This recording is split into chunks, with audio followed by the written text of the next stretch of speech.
Hello दोस्तों, स्वागत है आपका अपना YouTube channel Vineet study centre में।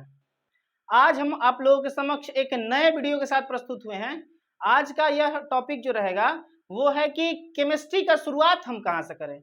बहुत सारे बच्चों को हम देखते हैं कि उन्हें दिक्कत होता है केमिस्ट्री में, बोलते हैं केमिस्ट्री बोरिंग सब्जेक्ट है, केमिस्ट्री समझ में नहीं आता है और बहुत सारे बात हम केमिस्ट्री के बारे में सुनते हैं। लेकिन हम आपको बता दें कि केमिस्ट्री अगर आप बढ़िया से स्टेप वाइज पढ़िएगा तब आपको केमिस्ट्री में रुचि आएगा। कोई भी सब्जेक्ट हो, कोई भी सब्जेक्ट अगर अगर छात्र को अच्छा लग रहा है, इसका मतलब यह है कि उस छात्र को उस सब्जेक्ट में रुचि है। अगर जब तक कोई भी सब्जेक्ट में आपका रुचि नहीं बढ़ेगा तब तक आप उसमें महारत हासिल नहीं कर सकते हैं। केमिस्ट्री भी एक ऐसा ही है। केमिस्ट्री को समझना है तो आपको सीढ़ी की तरह समझना पड़ेगा। पहला स्टेप पे, फिर दूसरा स्टेप, तीसरा स्टेप, चौथा स्टेप, स्टेप वाइज आपको आगे बढ़ना पड़ेगा। और बहुत सारे बच्चे गलती क्या करते हैं कि पहला स्टेप के बाद सीधे पांचवा स्टेप पे चले जाते हैं, तो उनको केमिस्ट्री नहीं समझ में आता और फिर बोलते हैं कि केमिस्ट्री बोरिंग सब्जेक्ट है। हम आपको बताएंगे केमिस्ट्री कैसे पढ़ा जाए शुरू से। चलिए, तो हम आपको अब बता रहे हैं कि केमिस्ट्री का शुरुआत आपको कहाँ से करना चाहिए कि आपके लिए बेहतर होगा। चलिए, आपका ज्यादा समय न लेते हुए आज का वीडियो हम शुरू करते हैं। चलिए, आज का टॉपिक शुरू किया जाए, zero to high level chemistry, जिसमें सबसे पहला टॉपिक है परमाणु के बारे में, मतलब एटम के बारे में। परमाणु क्या है, इससे रिलेटेड कुछ बात हम आपको बताएंगे। दूसरा नंबर पे है परमाणु क्रमांक क्या है, मतलब एटॉमिक नंबर क्या है। 3 नंबर पे परमाणु द्रव्यमान, एटॉमिक मास क्या है। 4 नंबर पे बताएंगे कि आवर्त सारणी क्या है, उसको क्यों बनाया गया था, किन किन के द्वारा बनाया गया था, मतलब पीरियोडिक टेबल के बारे में। और 5 नंबर पे है इलेक्ट्रॉनिक विन्यास, मतलब इलेक्ट्रॉनिक कॉन्फ़िगरेशन। और अंतिम 6 नंबर पे है रासायनिक आबंध, मतलब केमिकल बॉन्डिंग। चलिए, हम एक एक कर सब टॉपिक्स पे चर्चा करते हैं और बारीकी से चर्चा करेंगे। आप केवल ध्यान से वीडियो तक लास्ट में बने रहिए। इसके बाद आपको इन सभी टॉपिक्स में कभी दिक्कत नहीं होगा। चलिए, एक एक कर टॉपिक्स को शुरू करते हैं।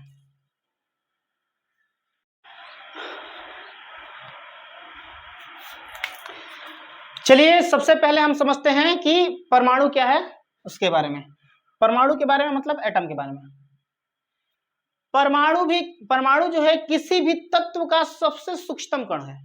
मतलब कोई भी बड़ा सा चीज है अगर, तो वो छोटे छोटे कण से मिलकर बना होता है और उसी छोटे से छोटे कण के, मतलब सबसे छोटा कण को ही परमाणु कहा जाता है। परमाणु का आकार देखा जाएगा तो गोलाकार होता है। परमाणु का आकार गोलाकार होता है। परमाणु में टोटल 3 प्रकार के कण रहते हैं, जिसमें एक इलेक्ट्रॉन है और दूसरा प्रोटॉन और तीसरा न्यूट्रॉन। ये 3 प्रकार के परमाणु में कण होते हैं। इलेक्ट्रॉन जो है वो एक ऋण आवेशित कण है, प्रोटॉन जो है एक धन आवेशित कण है और न्यूट्रॉन जो है उस पर कोई भी आवेश नहीं होता है, वो एक उदासीन कण है। ठीक, अब इन तीनों का स्थिति इसमें कहाँ कहाँ रहता है, आप ध्यान से समझिएगा। इसमें से जो प्रोटॉन है और न्यूट्रॉन है वो परमाणु के केंद्र में स्थित रहता है। परमाणु का जो केंद्र है इसे नाभिक कहा जाता है। इसे क्या कहता है, नाभिक कहा जाता है। उसी में 2 चीज स्थित रहता है, पहला प्रोटॉन और दूसरा न्यूट्रॉन।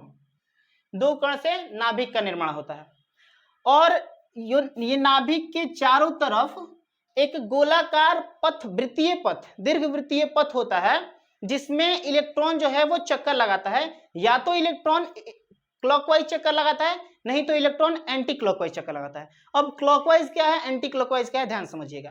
क्लॉकवाइज मतलब होता है घड़ी की दिशा में, घड़ी की सुई की दिशा में। घड़ी का सुई इस प्रकार से गति करता है, ऐसे ऐसे ऐसे। तो अगर कोई भी इलेक्ट्रॉन जो है अगर इस प्रकार से गति करे, इस प्रकार से, मतलब घड़ी की सुई की दिशा में गति करे, तो उसे कहते हैं क्लॉकवाइज गति कर रहा है। अगर वो उसके विपरीत दिशा में ऐसे ऐसे गति करे, मतलब इस प्रकार से गति कर रहा है, तो उसे कहते हैं कि इलेक्ट्रॉन एंटी क्लॉकवाइज गति कर रहा है। ठीक, तो इलेक्ट्रॉन जो है नाभिक के चारों तरफ जो दीर्घवृत्तीय कक्ष बना रहता है, जो दीर्घवृत्तीय कक्ष बना रहता है इस प्रकार से, उसमें इलेक्ट्रॉन गति करता है। मान लीजिए कि यहाँ पे एक इलेक्ट्रॉन है, कि यहाँ पे इलेक्ट्रॉन है, यहाँ पे इलेक्ट्रॉन है, यहाँ पे इलेक्ट्रॉन है, यहाँ पे इलेक्ट्रॉन है, इस प्रकार से इलेक्ट्रॉन है और यही इलेक्ट्रॉन गति करते रहता है। अब समझिए, जो 3 प्रकार का जो कण होता है, इन तीनों कण के बारे में थोड़ा सा बता दें कि इनका खोजकर्ता कौन सा है। इलेक्ट्रॉन जो है इलेक्ट्रॉन का खोज जो है वो जे थॉमसन के द्वारा 1897 ईस्वी में किया गया था। याद रखिएगा, इलेक्ट्रॉन का खोज जे थॉमसन के द्वारा 1897 ईस्वी में। कहीं कहीं जे थॉमसन ना लिखे, जे टॉमसन भी लिख देता है, तो आप उसमें कंफ्यूज मत होइएगा। जे थॉमसन कहिए चाहे जे टॉमसन कहिए, दोनों लिखा रहता है। 2 नंबर पे है प्रोटॉन। प्रोटॉन का खोज रदरफोर्ड के द्वारा 1920 ईस्वी में किया गया था। प्रोटॉन का खोज रदरफोर्ड के द्वारा 1920 ईस्वी में किया गया था। और लास्ट है न्यूट्रॉन। न्यूट्रॉन का खोज जेम्स चैडविक के द्वारा 1931 ईस्वी में किया गया था। याद रखिएगा, जेम्स चैडविक के द्वारा 1931 ईस्वी में किया गया था। चलिए अब आगे समझते हैं कि परमाणु क्रमांक क्या है। परमाणु क्रमांक जो है, परमाणु क्रमांक बराबर लिखा रहता है कि सबसे पहले परमाणु क्रमांक को जेड द्वारा सूचित किया जाता है। जेड बराबर ई बराबर पी लिखा रहता है। जेड बराबर ई बराबर पी मतलब जेड मतलब होता है परमाणु क्रमांक, ई मतलब होता है इलेक्ट्रॉनों की संख्या, और पी मतलब होता है प्रोटॉनों की संख्या। मतलब कि किसी भी तत्व में जो उसका परमाणु क्रमांक होता है, वो किसी भी तत्व का परमाणु क्रमांक जो होता है वो प्रोटॉन की संख्या के बराबर होता है और इलेक्ट्रॉन की संख्या के भी बराबर होता है। कभी कभी वो इलेक्ट्रॉन की संख्या के बराबर नहीं होता है।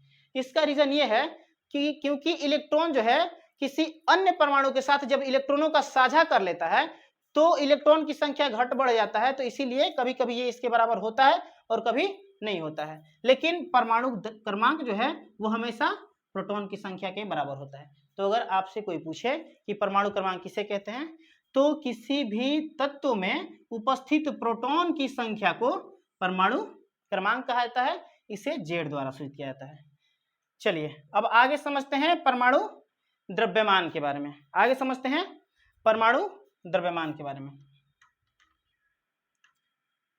तो सबसे पहले आप इस फिगर पे थोड़ा सा ध्यान दीजिएगा। इसमें हम आपको बताए थे कि इलेक्ट्रॉन जो है चक्कर लगाते रहता है क्लॉकवाइज या एंटी क्लॉकवाइज, और प्रोटॉन और न्यूट्रॉन नाभिक में स्थित रहता है। इलेक्ट्रॉन का भार बिल्कुल ही नहीं होता, इलेक्ट्रॉन में द्रव्यमान नहीं होता है। अब मेन जो है पूरा परमाणु में अगर देखा जाए तो जब इलेक्ट्रॉन में द्रव्यमान नहीं होता है तो मेन द्रव्यमान होता है न्यूट्रॉन में और प्रोटॉन में, और न्यूट्रॉन प्रोटॉन जो है नाभिक में स्थित रहता है। इसीलिए कहा जाता है कि किसी भी परमाणु का पूरा भार जो होता है उसके नाभिक में स्थित रहता है। इसका मतलब कि अगर हम आपको बोले कि परमाणु द्रव्यमान का डेफिनेशन आप बताइए, तो आप बोलिएगा कि किसी भी तत्व के नाभिक में उपस्थित न्यूट्रॉन तथा प्रोटॉन की संख्या के योगफल को परमाणु द्रव्यमान कहा जाता है। इसे ए द्वारा सूचित किया जाता है। परमाणु द्रव्यमान को ए द्वारा सूचित किया जाता है। तो ए बराबर होगा न्यूट्रॉन की संख्या प्रोटॉन की संख्या प्लस न्यूट्रॉन की संख्या।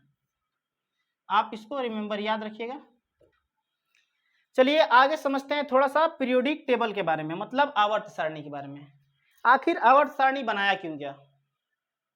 जब तत्व का धीरे धीरे खोज होता गया, तत्व विकसित होते गए, नए नए तत्व का आविष्कार खोज होता गया, तब उनको रखने के लिए एक जगह चाहिए था जिसे ही पीरियोडिक टेबल कहता है। मतलब पीरियोडिक टेबल का काम क्या है? केवल तत्व को उनके निश्चित जगह पर रखना। मतलब तत्व को अगर रखने के लिए जो रूम बनाया गया है, तत्वों के लिए जो रूम बनाया गया है, उसी को कहा जाता है क्या? Periodic table. पीरियोडिक टेबल बहुत सारे वैज्ञानिकों के द्वारा दिया गया था। सबसे पहले पीरियोडिक टेबल दिए थे जिनका नाम था डार्विनर। डार्विनर ने अपना त्रिक नियम दिया था, मतलब 3 परमाणु से संबंधित अपना नियम दिया था, इसलिए डार्विनर को त्रिक नियम कहता है। उसके बाद जो थे दूसरे नंबर पे वो थे अष्टक नियम देने वाले न्यूलैंड्स, तो उसे कहता है न्यूलैंड्स का अष्टक नियम। 2 नंबर पे न्यूलैंड्स का अष्टक नियम। 3 नंबर पे जो वैज्ञानिक थे वो थे मेंडलीव नाम था उनका, मेंडलीव का आवर्त नियम। 3 नंबर पे मेंडलीव का आवर्त नियम। और 4 नंबर पे जो फाइनल दिए थे उनका नाम था मोसले। मतलब आज के डेट में जो हम पीरियोडिक टेबल पढ़ते हैं, जो पीरियोडिक टेबल के बारे में अध्ययन करते हैं, वो मोसले के द्वारा दिया गया पीरियोडिक टेबल है। ठीक, तो मतलब पीरियोडिक टेबल का काम क्या है? केवल तत्व को सजा के रखने के लिए जो घर बनाया गया है उसी को पीरियोडिक टेबल कहा जाता है। ठीक, अब पीरियोडिक टेबल में बहुत सारा चीज है कि पीरियोडिक टेबल में वर्ग कितना होता है, आवर्त कितना होता है, पीरियोडिक टेबल में ब्लॉक कितना होता है, तो ये सब हम एक अलग वीडियो बनाएंगे इसके बारे में, पीरियोडिक टेबल के बारे में। उसमें हम विस्तार से चर्चा करेंगे कि हाँ, जो मोस्टले थे वो कौन से मतलब आवर्त कितना था, आवर कितना था, ब्लॉक कितना उनके द्वारा दिया गया था उस आवर्त सारणी में। उस वीडियो में हम सब आवर्त सारणी के बारे में विस्तार से चर्चा करेंगे। चलिए आगे समझते हैं इलेक्ट्रॉनिक विन्यास मतलब इलेक्ट्रॉनिक कॉन्फ़िगरेशन क्या है। इलेक्ट्रॉनिक विन्यास मतलब इलेक्ट्रॉनिक कॉन्फ़िगरेशन क्या है। इलेक्ट्रॉनिक विन्यास जो है, इलेक्ट्रॉन को सजाने के लिए, मतलब इलेक्ट्रॉन को व्यवस्थित करने के लिए जो चीज बनाया गया था उसी को कहा जाता है इलेक्ट्रॉनिक विन्यास। इलेक्ट्रॉनिक विन्यास मतलब कि नाभिक के चारों तरफ जो इलेक्ट्रॉन गति करते हैं उनको व्यवस्थित करने के लिए इलेक्ट्रॉनिक विन्यास, इलेक्ट्रॉनिक कॉन्फ़िगरेशन मतलब इलेक्ट्रॉनिक विन्यास बनाया गया था। ये दो तरीका से दिया गया था। हम दोनों तरीका के बारे में विस्तार से चर्चा करेंगे। एक थे नील्स बोर, जिन्होंने अपना एक 2n² दिया, एक अपना व्यंजक दिया था 2n², उस पे निकलता है इलेक्ट्रॉनिक विन्यास। और एक था अबाहु सिद्धांत, उनके द्वारा जो दिया गया था कि 1s 2s 2p 3s 3p 4s, इसके बारे में। तो इलेक्ट्रॉनिक विन्यास दो टाइप का था, एक कक्षा के बारे में था जो कि नील्स बोर के द्वारा दिया गया था, और एक उप कक्षा के बारे में था जो कि अबाहु सिद्धांत के द्वारा दिया गया था। तो हम दोनों के बारे में विस्तार से चर्चा करेंगे इसके बाद वाले वीडियो में। अब आगे हम समझते हैं कि रासायनिक आबंध क्या है, केमिकल बॉन्डिंग क्या है। केमिकल बॉन्डिंग से ही पता चल रहा है कि बॉन्डिंग है, मतलब कि यहाँ पे जोड़ा गया है।